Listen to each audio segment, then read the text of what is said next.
G'day everyone, I'm David Reidy. Welcome to Piano Finally, a podcast by an old bloke who's getting around to learning the piano. Finally.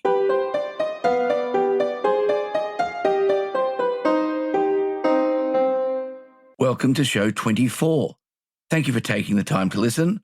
If this is the first time you've heard the podcast, I hope you enjoy what's here. Let me know if you're learning the piano like I am or another musical instrument, and let me know how you're going with it. You can contact me at david@pianofinally.show, and if you're a returning listener, thanks very much for coming back. In piano playing this week, a bit has happened. I have my lessons on Mondays, and normally I record the podcast on Sunday, so I get a week to practice the work from the previous lesson before I put it at the end of the show. I did that last week, and it turns out that I had been misreading one of the left-hand chords in the Adele piece. It's the last chord in the part I played, and it has an A and a D in it. I'd been playing it with the A below the D, but it should be with the D below the A. So sorry if last week's practice piece sounded wrong. I didn't notice it because I don't really know the original, and a fourth chord and a fifth chord both fit nicely. I think this week's version is correct. Also, I'm recording this week's episode on Saturday. Once again, I'm going to see a show on Sunday.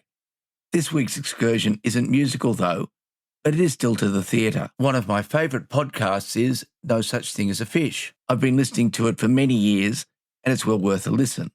I'll probably do a proper review in another episode. The team that makes the podcast are currently on tour, and I have tickets to see them at the State Theatre tomorrow night. It should be fun.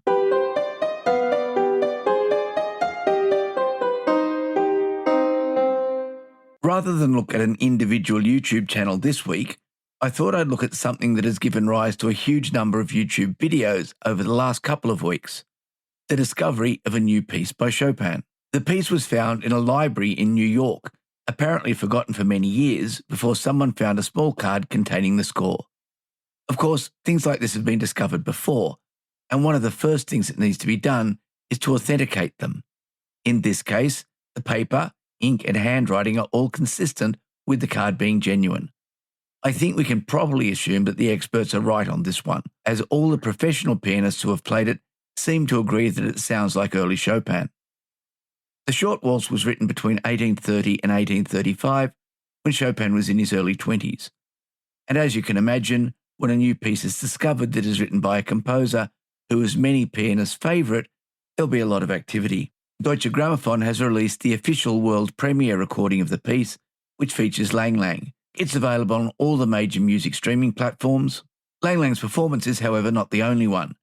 If you search for Chopin's Waltz A minor on YouTube, you'll find quite a number of performances, some from pianists I have heard of, some from some new names.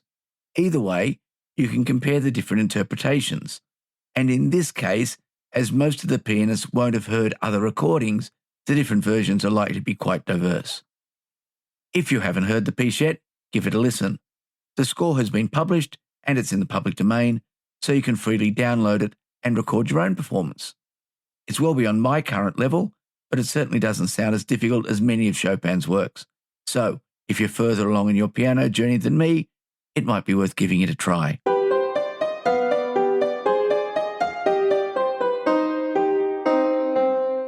Music is hopeful. It has been an interesting week. Interesting in the same way as the old curse, may you live in interesting times. Tuesday, Wednesday in Australia, went exactly the way I hoped it wouldn't, but fully expected it would. The results of the United States election prove that racism, sexism, xenophobia, and barefaced lying are more popular than acceptance, welcoming, open-mindedness, and the truth, at least in the majority of voters' opinions. I spent the rest of the week at work with a lot of disappointed colleagues. But what does this have to do with music? To start with, you would have noticed that a lot of US musicians expressed their opinions in the run-up to the election, mostly on one side, but a few on the other. Music played an important part in the rallies, with some artists refusing permission for their works to be used. More importantly, though, if we look at the history of Western classical music, I'm sorry, I don't know enough about other traditions, we can see that music can give us hope. Music has long been used politically. Much of the music of the Baroque era was written by families to show their power and enhance their reputations. Handel's music for the Royal Fireworks was composed to accompany King George II's show of power and grandeur following successful treaty negotiations. Who even remembers the War of the Austrian Succession? But Handel's music remains. Composers have made their own political statements with their music. Beethoven's Third Symphony was composed by him thinking about Napoleon, but he famously removed the dedication to Bonaparte when he crowned himself Emperor of the French, although the story may be apocryphal. So perhaps our own interesting times will produce some great music. I expect that whether it does or not is something that we'll not know for a good while yet. But we can use music to help us move along. You can always play nice music. I will be running some meditation sessions during Work's Reflection Day this week. So I've spent some time today finding suitable relaxing music that will be appropriate for the day's theme. The music is going to be an essential part of the whole experience. It is very easy to change your mood with music. I cannot listen to the 18th variation in Rachmaninoff's Rhapsody on a Theme by Paganini without feeling much more peaceful. And yes, it is at the top of the list of pieces I want to learn to play when I get advanced enough. Or I defy anyone to listen to the end of the third and start of the fourth movement of Beethoven's Fifth Symphony and not feel the need to get up and do something. So I'm going to recommend that between now and the middle of January, you begin compiling lists of all the music that you may need to get you through the next 4 years. I'm counting on that and continuing my piano learning to keep me full of hope.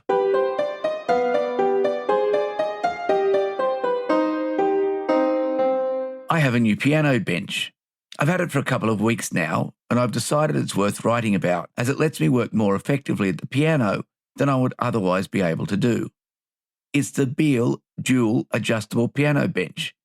It's a bench designed for playing duets when the two pianists prefer benches of different heights. All up, the bench is just under 1 metre wide, but it is divided in half, with each half being separately adjustable in height. The height adjustment is the normal large knob on the side of the bench, but whereas on a normal bench, both knobs do the same job, on this one, each adjusts one half.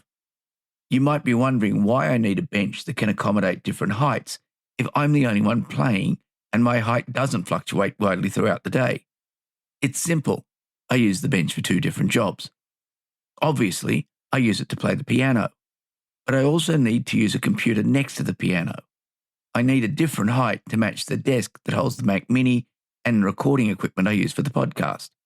The adjustable height means I'm sitting ergonomically in both places, and the wider bench means that I can just slide down the bench to be in front of the computer. It works quite well.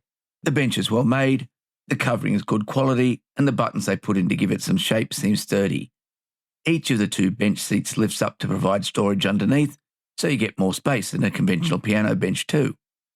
It was about 50% more expensive than the same bench as a single, but for me, the extra convenience was well worth the price. There's also an update to an earlier review. ModArt has just released a new piano for their Pianotech software, the Shigeru Kawai SKEX Grand Piano.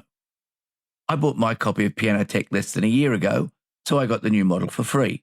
Otherwise, it costs €49.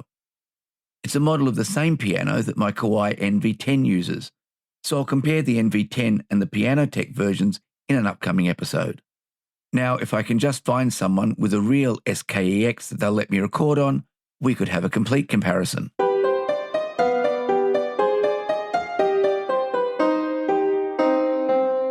Well, that's it for this week. If you'd like to contact me, email is the best way.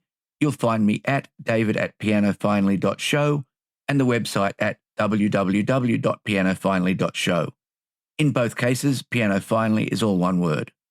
Let me know where you are in your piano journey. The show is on Facebook and Instagram, and it's available as audio only on YouTube. You can subscribe via any popular iOS or Android podcast application, or from directories such as Apple Podcasts, Spotify, or Player FM. So, until the next episode, I hope your piano stays in tune and you enjoy your time at the keys.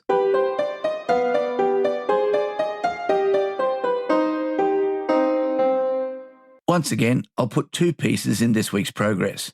The first is the Canon by Fritz Spindler, which I've been working on more this week and can really notice the improvement. It still needs work on the dynamics, but it's nearly at speed, and I can play it reliably 9 times out of 10. The second piece is the piano part of Someone Like You by Adele, the piece I'm getting ready for performance. It's still just the opening 4 bars, but as I said before, that's half the chords in the piece, and I'm working on making the transitions between the chords seamless. It's not quite there yet, but it's coming along.